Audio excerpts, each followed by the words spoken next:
Hello, fellow Wolverines, and welcome back to Wolv TV SportsCenter. My name is Zach Warshaw. And I'm Connor Woolley. In this week's episode, we'll cover men's basketball's wins against Indiana and Ohio State, women's basketball's wins against Rutgers and USC, men's gymnastics meet at number 1 Oklahoma, women's gymnastics meet against number 24 Iowa, and recap men's and women's tennis matches from last week. It was a solid week for the men's basketball team as they picked up 2 wins against Indiana and Ohio State. They seem to have found their rhythm once again as they head into one of the hardest weeks of their season, facing number 5 Nebraska and number 7 Michigan State. The men opened their homestand with a win against Indiana on Tuesday, January 20th, with a final score of 86-72. Michigan set the defensive tone early, holding the Hoosiers scoreless for the first 5 minutes of game time. In contrast, a slew of early Michigan threes from sophomore Elliot Cadeau and freshman Trey McKinney raised the differential early as Michigan took a 17-4 lead into the under 12 timeout. Indiana began to claw back and cut the lead to 10 at the midpoint of the second half, but that was as close as it was going to get for them. Cadeau closed the half with a buzzer-beater layup to put up the Wolverines 11 going into halftime with a score of 40-29, marking the Wolverines' 14th 40-plus point first half of the season. The Wolverines' domination continued after the break as the men led by double digits the entire second half. Again, Michigan's defense set the tone during the game, holding the Hoosiers scoreless for another 4-minute stretch.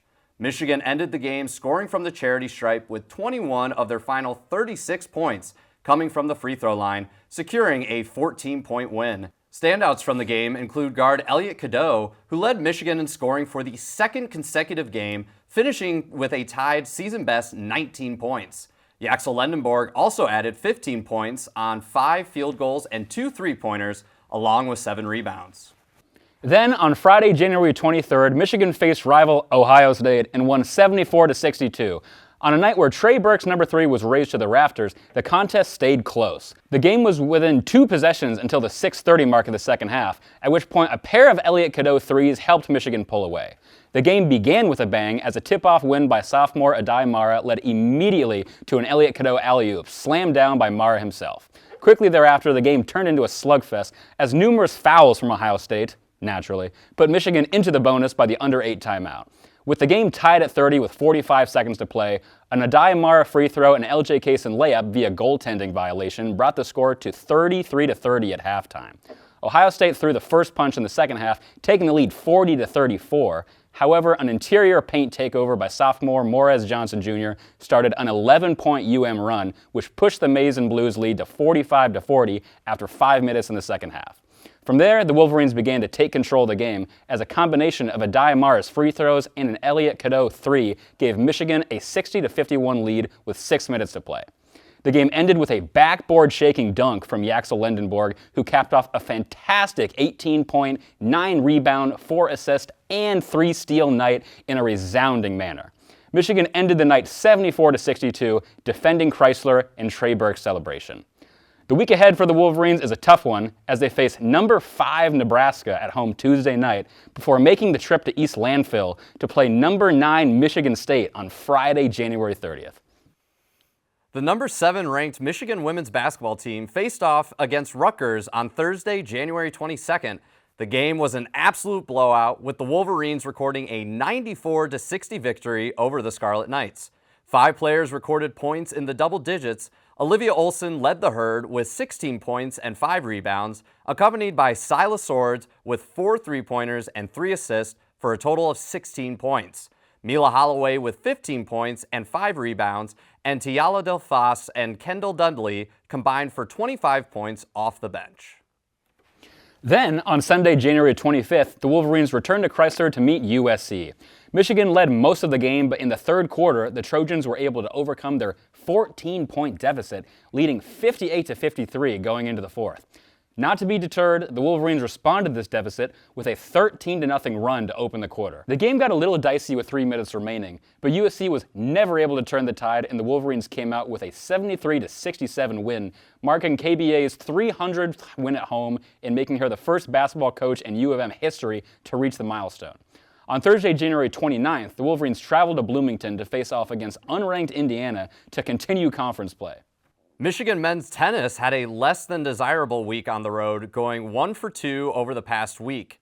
It began with a loss to number 9th ranked NC State on Monday, January 19th. Max Dahlin picked up the lone point for the Wolverines as the final result was 5-1 in favor of the Wolfpack. Michigan bounced back against Cornell on Friday, January 23rd, picking up a 4-3 victory.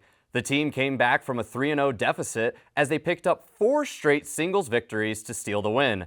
Bjorn Svensson delivered the clinching point, winning a third set tiebreak. They didn't stay in the winning column for long, however, as the next day on Saturday, January 24th, the Wolverines lost again as they got swept by number 2 ranked Virginia 4-0.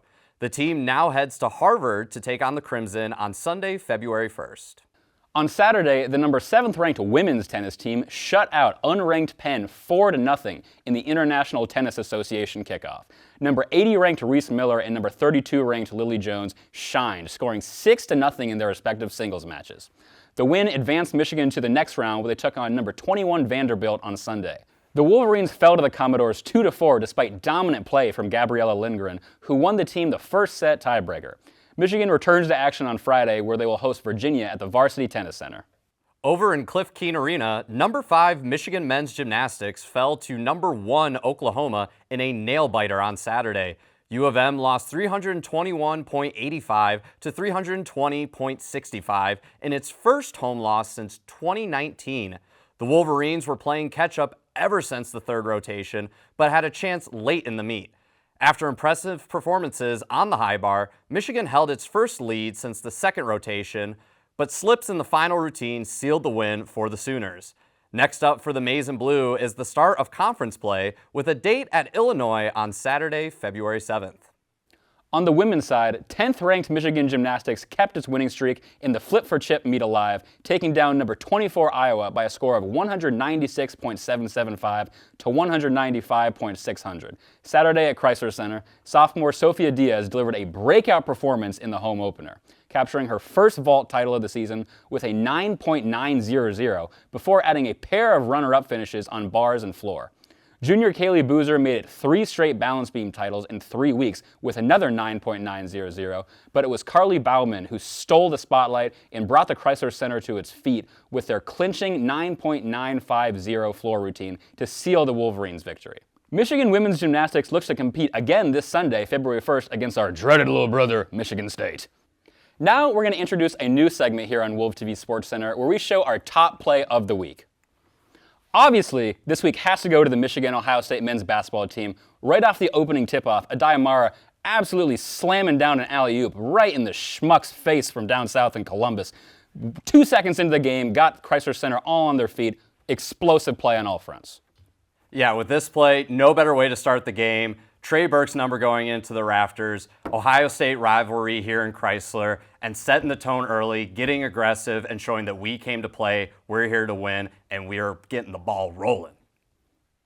So I know we usually talk about Michigan athletics, but we got to talk about the Super Bowl, obviously, it's this weekend. What are you looking specifically for this game? I'm looking for a good game. Personally, I'm looking for the Seahawks to win. I want to put it out there before the wild card game started. I did pick the Seahawks to win. I didn't put any money on it. I told maybe 2 people, so it doesn't really count, but I know I did it, so my pick is still in the game. That's all I care about right now. I think you're counting out Drake May. A favorite player of mine. I think he's going to put the Seattle defense just completely in a pencil sharpener. And just absolutely, Patriots are going to win it. They got so much more talent all around. I think that the Seahawks don't stand a chance. The Patriots have been, there's no, strength of schedule, whatever. Patriots are for real, bro. They're back. But Drake May is Tom Brady reincarnated. I do like that, but I think you are counting out the Seahawks defense. I think, especially the corners, I think they're going to be on the Patriots receivers and sticking to them like Scotch tape. And I think, and with Andy Dalton, like that's great quarterback play right there. I think the combination of those two, I don't see the Patriots pulling it out in the end. Yeah, that's only one problem is Andy Dalton's not playing in this game. Is Sam Darnold. That's right. Ginger guy, same thing. But no, I respect it, but I politely disagree. We'll leave it at that. All right. That'll be all for this week's episode of Wolf TV SportsCenter. I'm Zach Warshaw. And I'm Connor Woolley. Who's got it better than us? Nobody.